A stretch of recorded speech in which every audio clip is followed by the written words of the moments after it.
1 finished, now it's time to move on to part 2.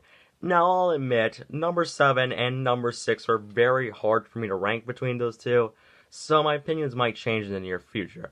So that being said, number 7 on this list goes to...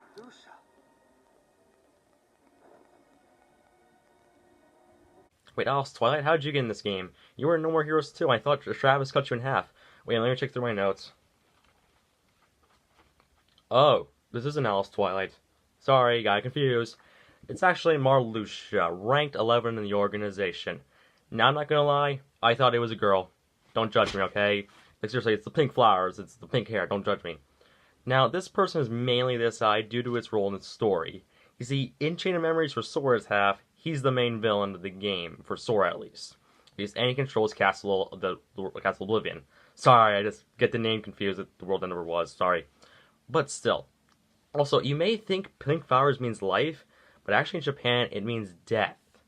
And seeing how he wields the weapon of the Grim Reaper, yeah, that's kind of haunting to say the least.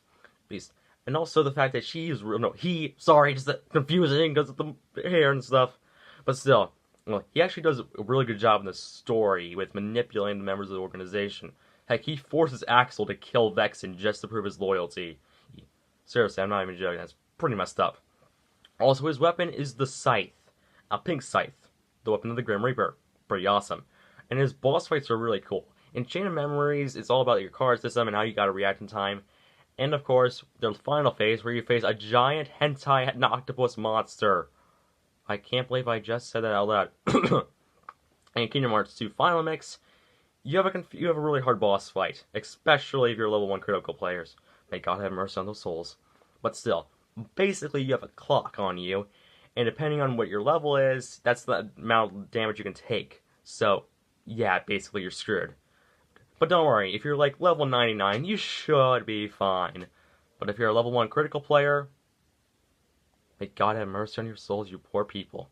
Well, I can't put Marluxia that much higher, because I just think the other 6 members of the organization are way freaking better. So, let's move on to number 6 with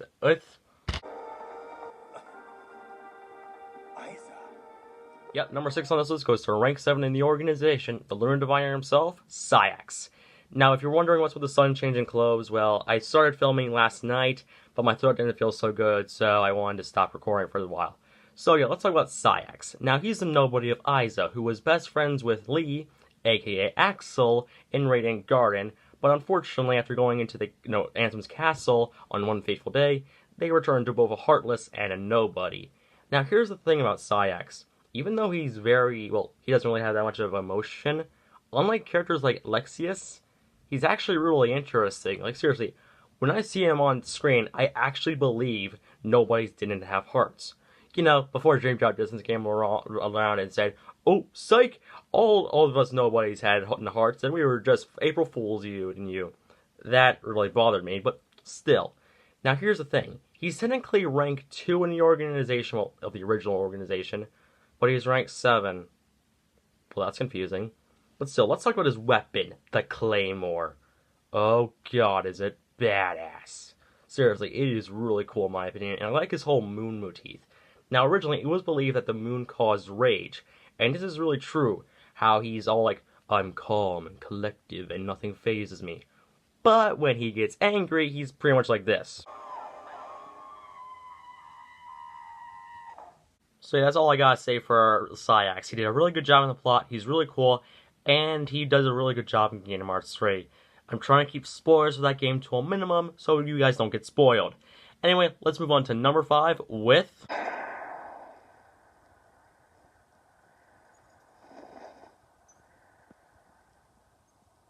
Yep, you know we're getting into the really good stuff with rank 1 in the organization, Xemnas. Now let's cover some backstory real quick. All the way back in Birth by Sleep, Xehanort possessed Terra, took his body, faked losing his memories, and became an apprentice of Ansem the Wise, slowly gaining his memories back, took over Ansem the Wise, and became both a Heartless and a Nobody.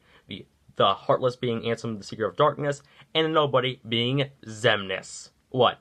Did you think I was going to make a man sex joke? Nah, I got standards for crying out loud, people. Well, now let's start off with his role in the plot. Huge impact on the story, since he's one of the reasons for Sora's journey, and he confronted him in Hollow Bastion, giving him messages of the future. But unfortunately in Kingdom Hearts 2, after one of the coolest final bosses ever made, seriously, if you say this final boss is garbage, you are lying and you know it. But he is defeated by Sora and Riku, respectively. But in Dream Drop Distance, he comes back and mostly taunts Sora throughout most of the game, being a member of Xehanort's true Organization 13. And he's also a pretty cool boss fight, and one of the only good bosses in Dream Drop Distance. Seriously, I like Dream Drop Distance, but man, that boss selection was garbage. But here's something I don't want that's cool about him. He wields lightsabers as his weapon. Lightsabers! You know what? I'm not surprised that Disney bought Lucasfilms. Maybe it was like a warning. Oh my god. Tetsuya Minoru protected the future! Oh my god, he's Shulk. But still. Now, one thing I do love about this guy is his voice. It is just so smoothing. Take a listen. As your flesh bears the sigil, so your name shall be known as that of a recusant. Seriously, along with Morgan Freeman, he can make me fall asleep with that beautiful voice of his. Now, you're probably wondering, if he's this awesome, why is he only number 5 and not higher? Well, it's simple. And clean. I just think the other 4 members are better. So let's move on to number 4 with... Good tidings, friends. Today is a momentous day.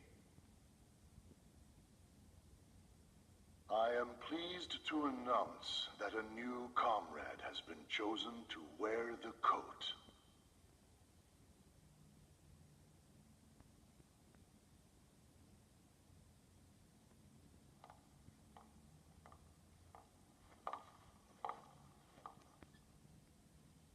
Number 14.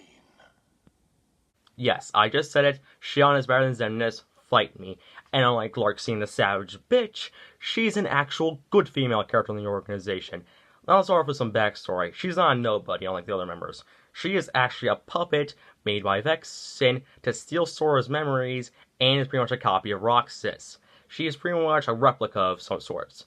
And she wields the Keyblade, and is designed to make sure that Sora would never wake up from his sleep at the end of Kingdom Hearts 3 Chain of Memories.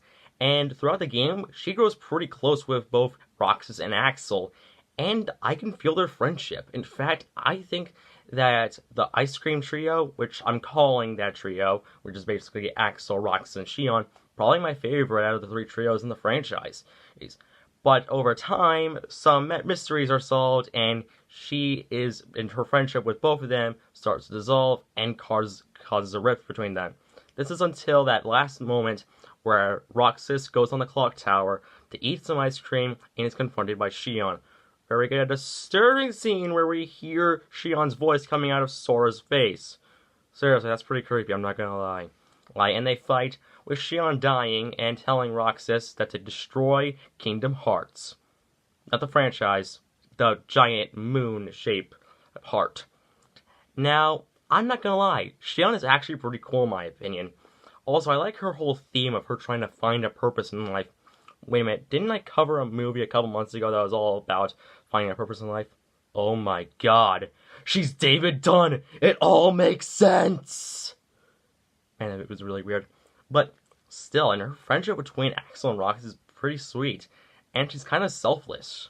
She's actually really cool, and unlike Celine, she's actually an awesome member. But to be fair, the reason why she's not in the top 3 is mainly due to the fact that I think the other 3 are better. And also, her weapon, well, it's a Keyblade. Everyone in the series owns one. Like, seriously, do they sell it at a bargain bin or something? And it's literally just the Sora's Keyblade. But still, I love Xion. That's why she's rank 4 on my list. Now let's cut to number 3 with...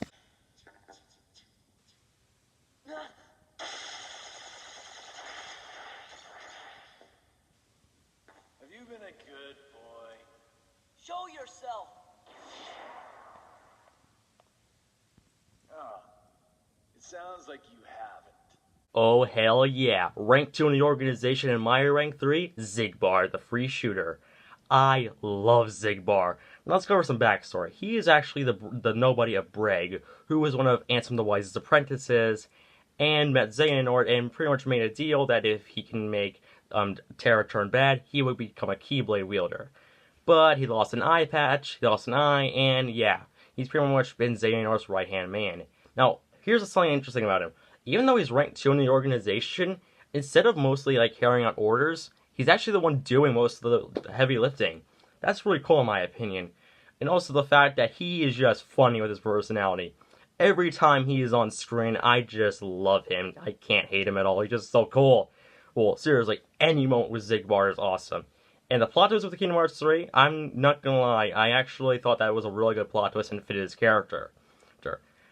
But still, you just can't help but love Xigbar every time he's on screen. He treats everyone like they're like puppets or something like that. He just makes fun of them.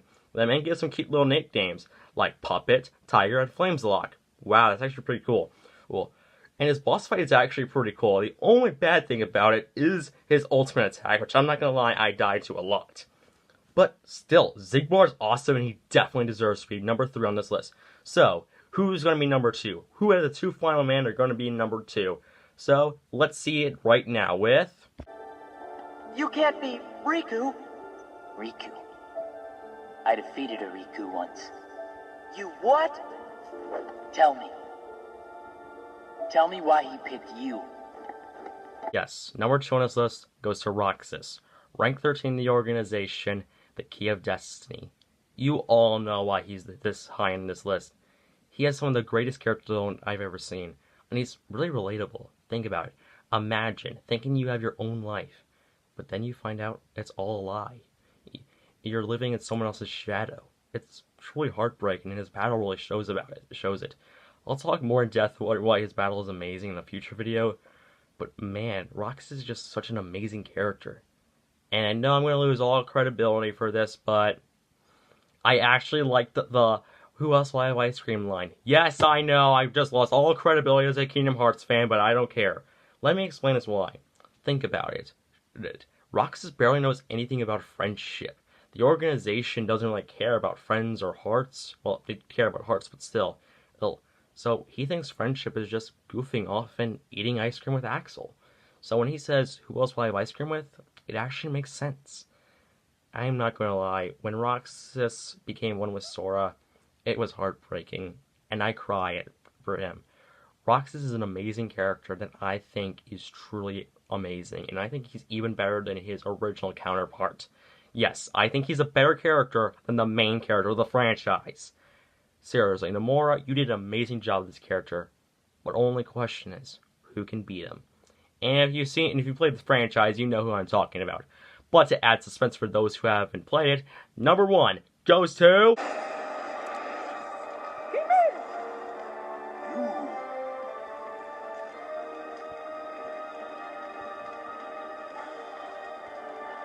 Axel! Axel? Please. The name's Lee. Got it memorized? Okay, you probably saw this one coming, but I don't care. I can't help it if I'm being too predictable. Axel is freaking amazing. Everything about this character is just pure awesomeness. First off, he wields fire, my favorite element. Second off, his personality is just so amazing. Every moment he's on screen, I just can't help but smile at him. Especially in Kingdom Hearts 3, where he pulls that self-aware humor. Ah, so good. Deadpool will be proud of you, Axel. Everything about this character is just amazing. And his sacrifice to keep Roxas safe, and Roxas and Sora safe, is just... it gets you in the feels, man! I can't help it, man. He's just too awesome. And when he finally got a Keyblade, it made Master Yen Sid get up and be like, oh, when you can get that man to move like that, it's pretty incredible. Seriously, the amount of character development this guy goes through is just amazing, and you can't help but love him. You could say we got it memorized.